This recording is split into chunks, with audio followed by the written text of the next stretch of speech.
آپ خود تھوڑی دیر کے لیے سوچیں, جس آدمی کی زندگی کا کوئی مقصد نہ ہو وہ خوش رہ سکتا ہے کیا؟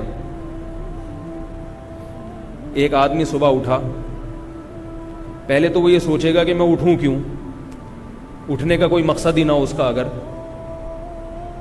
ہے بھائی, تو وہ اٹھے گا, کہے گا جب تک پڑے ہوئے سوتے ہو سوتے رہو. پھر جب نیند سے تھک جائے گا اٹھے گا تو پھر وہ اٹھ کے ناشتہ نہیں کرے گا, کہے گا کیا کیوں کروں میں, اس کا کیا مقصد ہے. گھر سے باہر نہیں جائے گا. تبھی آپ بے روزگار لوگوں کو دیکھیں نا, گھر میں پڑے ہوتے ہیں, پھر خودکشیوں کے خیالات آتے ہیں ان کو. آپ کہہ سکتے ہیں کہ بھئی یہ تو دنیا کے فارغ ترین لوگ ایسے ہوتے ہیں, ہم تو آفس جاتے ہیں, ہم تو بزنس کرتے ہیں, ہمارا تو زندگی کا کوئی مقصد ہے. گوروں کا بھی مقصد ہوتا ہے ترقی کرنا, ہوتا ہے نا مقصد. بھائی انفرادی سطح پہ بھی مقصد ہے اور ان کے اجتماعی سطح پہ بھی مقاصد ہیں. انفرادی مقصد کیا ہے؟ ہر آدمی وہاں ترقی چاہتا ہے, ہر آدمی چاہتا ہے میری صحت اچھی ہو جائے, ہر آدمی چاہتا ہے میرے پاس دولت زیادہ ہو جائے. کیا خیال ہے بھائی؟ ہر آدمی چاہتا ہے میری عزت زیادہ ہو جائے. یہ تین چیزیں ہیں جن کے حصول کے لیے انسان کوشش کرتا ہے, عزت, دولت اور بولو نا بھائی صحت.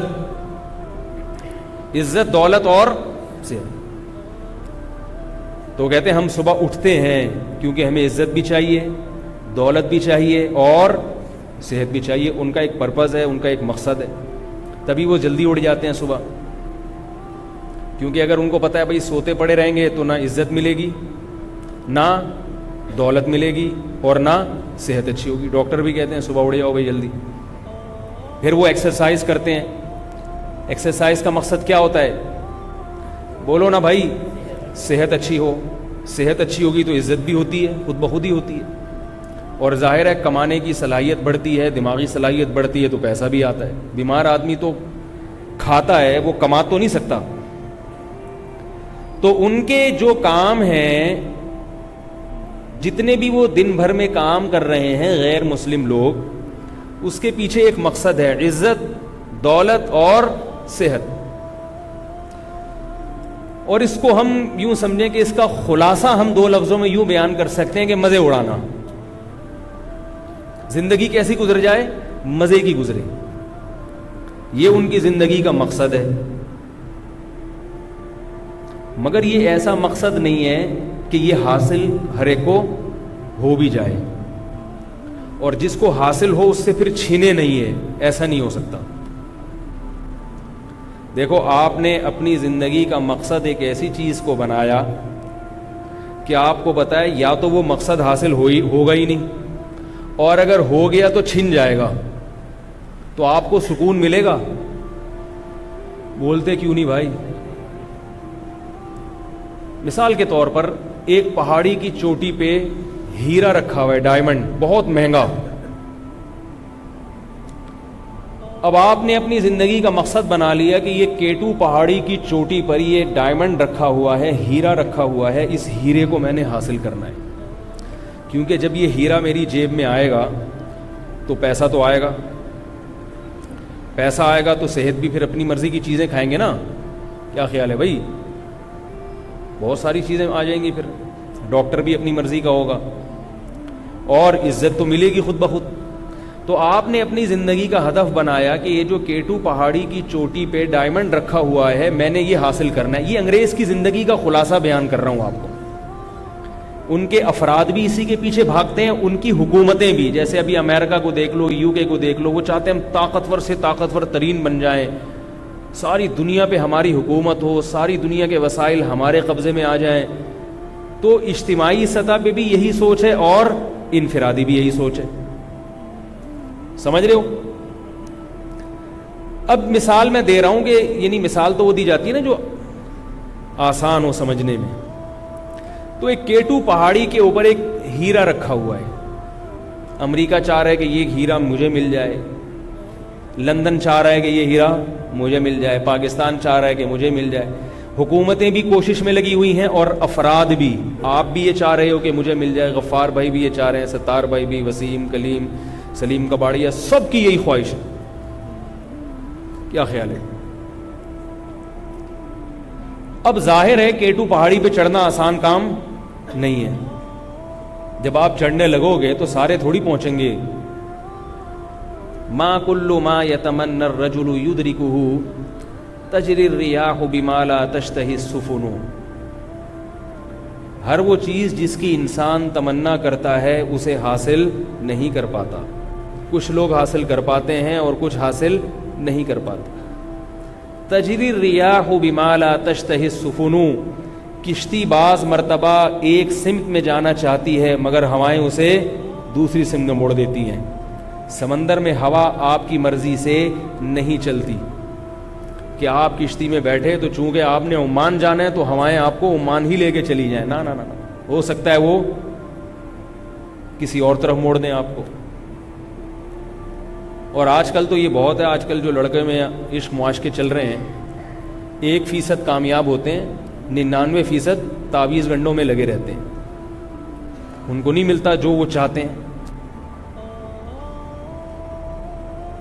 جو وہ چاہتے ہیں ان کو وہ چیز نہیں ملتی, دھکے کھاتے رہتے ہیں ساری زندگی.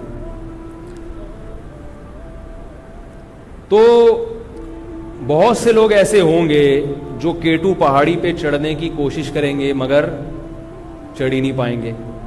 وہ تو ویسے ہی غم سے مریں گے کہ نہیں مریں گے کہ یار ہم نے زندگی کا ہدف کیا بنایا تھا, اس ہیرے کو حاصل کرنا, اور یہ ہدف ہم حاصل نہیں کر سکتے تو بے سکونی ہوگی کہ نہیں ہوگی. آپ نے جو مقصد تھا جب وہی پورا نہیں ہو رہا, دیکھو جب مقاصد پہ انسان کمپرومائز نہیں کرتا, وسائل اور ذرائع پہ کمپرومائز کر لیتا ہے. آپ یہاں سے لاہور جا رہے ہیں, آپ کا ہدف کیا ہے؟ لاہور پہنچنا. ٹرین میں بیٹھ گئے آپ, مقصد ہے آپ کا لاہور پہنچنا. اب ٹرین میں سیٹ اچھی نہیں ملی آپ کو, کھانے پینے کی پرابلم ہو رہی ہے, واش روم میں بڑا مسئلہ ہو رہا ہے, پانی ختم ہو رہا ہے, یہ ساری چیزیں برداشت ہو جائیں گی. آپ کہو گے چلو یار جیسے تیسے گزارا چلاؤ, ٹھکانے پہ پہنچ جائیں گے تو سب چیزیں حاصل ہو جائیں گی. لیکن اطلاع ملی کہ یہ گاڑی لاہور جا ہی نہیں رہی ہے, یہ کوئٹہ جا رہی ہے. اب آپ کا کھڑکی سے چھلانگ لگانے کا دل کرے گا کہ نہیں کرے گا؟ کیا خیال ہے بھائی؟ بولے کہ میں تو یہ ساری ٹینشن اس لیے برداشت کر رہا تھا, تب میری جو منزل تھی وہ تو مل رہی تھی نا, منزل ہی نہیں مل رہی. تو مجھے واش روم میں پانی بھی اگر مل جائے, سیٹ بھی اچھی مل جائے, تو میں نے کرنا کیا ہے؟ جہاں میں نے جانا کہاں ہے, اور جا گاڑی بالکل ہی اپوزٹ سائڈ پہ رہی ہے. اب آپ کھڑکی سے چھلانگ لگاؤ گے اگر شریف آدمی ہوگے. وہ ایک بندہ تھا نا حیدرآباد, وہ پنجاب سے آ رہا تھا, تو اس نے اپنے کسی دوست سے کہا کہ جب حیدرآباد آئے نا تو مجھے بتا دینا, اور میں سو رہا ہوں اور اللہ کا واسطہ مجھے ضرور بتا دینا, اگر میں نہ اٹھوں تو کھڑکی سے پھینک دینا مجھے نیچے, کیونکہ میں سوتو ہوں, میری آنکھ نہیں کھلتی. وہ حیدرآباد آگے گزر گیا, کراچی آ گیا, تو اس کی آنکھ کھلی. دوست سے پوچھا یار مجھے حیدرآباد کیوں نہیں اتارا؟ تو کہنے لگا کہ یار میں نے, وہ کسی نے اس سے کہا کہ اب یہ تمہارا دوست تمہیں تمہاری کلاس لے گا, تم نے اس کو اتارا نہیں اور کھڑکی سے پھینکا نہیں. کہہ رہا نہیں, کلاس اصل میں وہ لے گا جس کو کھڑکی سے پھینکا ہے میں نے باہر. ٹھیک ہے, اصل کلاس وہ لے گا جس کو کھڑکی سے باہر پھینکا ہے, جس نے کراچی جانا تھا اور پھینک کہاں دیا اس کو؟ حیدرآباد. تو منزل جو ہے نا, منزل جہاں آپ جانا چاہتے ہیں اس پہ انسان کی دو رائے نہیں ہوتی. اب آپ کہہ سکتے ہیں ایک لڑکا MBA کرنا چاہتا ہے, وہ نہیں کر پایا تو وہ تو خودکشی نہیں کرتا. ایک ڈاکٹر بننا چاہتا ہے, نہیں بن پایا تو خودکشی نہیں کرتا. وہ اس لیے نہیں کرتا کہ اس کا مقصد ڈاکٹر نہیں تھا, اس کا ڈاکٹر بننے سے کچھ اور مقصد تھا, پیسے کا حصول مقصد تھا, عزت کا حصول. تو وہ کہتے ہیں چلو کوئی اور راستہ اختیار کرو. لیکن اگر کوئی فرشتہ آ کے لکھ کے دے کہ نہ آپ کو عزت ملے گی, نہ دولت ملے گی, نہ صحت ملے گی, پھر دیکھو کیا حال ہوتا ہے. پھر 99% لوگ خودکشیاں کریں گے. ابھی جو خودکشی نہیں ہو رہی نا, اس لیے نہیں ہو رہی کہ ہو سکتا ہے مل جائے, ہو سکتا ہے مل جائے, ہو سکتا ہے مل جائے. اس امید پہ لوگ جی رہے ہیں, اور اسی ہوتے ہوتے تلاش کرتے کرتے بالآخر موت آ جاتی ہے. لیکن اگر کسی کو پہلے سے پتا چل جائے کہ آپ کو نہ عزت ملے گی, نہ دولت ملے گی, اور نہ صحت ملے گی, دیکھو کتنے لوگ کھمبوں سے لٹکتے ہیں, پھر کتنے چپکتے ہیں. تو میں مثال دے رہا تھا کہ پہاڑی کے اوپر ہیرا رکھا ہوا ہے, کتنے لوگ ہیں جو وہاں پہنچ ہی نہیں پائیں گے, وہ تو ویسے ہی ڈپریشن کے مریض بن جائیں گے. اور بعض لوگ ایسے ہیں جن کو یہ پتہ چل گیا کہ ہم وہاں پہنچ تو پائیں گے, اور وہ بڑی ہمت کرتے کرتے بالآخر چوٹی پر پہنچ گئے. اب ان کا ہاتھ اس ہیرے کے بالکل قریب پہنچ چکا ہے, لیکن کوئی ان کے کان میں آ کے بتائے کہ جب تم یہ حاصل کرو گے تو یہ تمہارے پاس رہے گا نہیں, بلکہ تم سے چھین لیا جائے گا اور کسی اور کو دے دیا جائے گا. اب آپ بتاؤ, وہ تو پہلے والے سے بھی زیادہ ڈپریشن کا شکار ہوگا کہ نہیں ہوگا؟ کیا خیال ہے؟ اس کی آواز اتنی کم کیوں ہے بھائی اسپیکر کی؟ اس کو تھوڑا سا بڑھا دینا. جو اتنی محنت کر کے وہاں تک پہنچا, اتنی محنت کر کے, اب اس کو یہ بتایا جا رہا ہے کہ آپ نے یہ حاصل تو کر لیا, آپ کا اخباروں میں انعام بھی آ جائے گا, لیکن یہ اگلے ہی لمحے آپ سے چھین کے کسی اور کو دے دیا جائے گا. تو اب مجھے بتاؤ, ایسے مقصد کے پیچھے بھاگنا حماقت اور بے وقوفی ہے یا نہیں ہے؟ جس مقصد کے حصول کے بعد بھی ناکامی ہو, حصول سے پہلے بھی ناکامی, اور اگر حصول ہو جائے تھوڑی سی آہستہ کر دیں یار, بہت زیادہ تیز ہو گئی.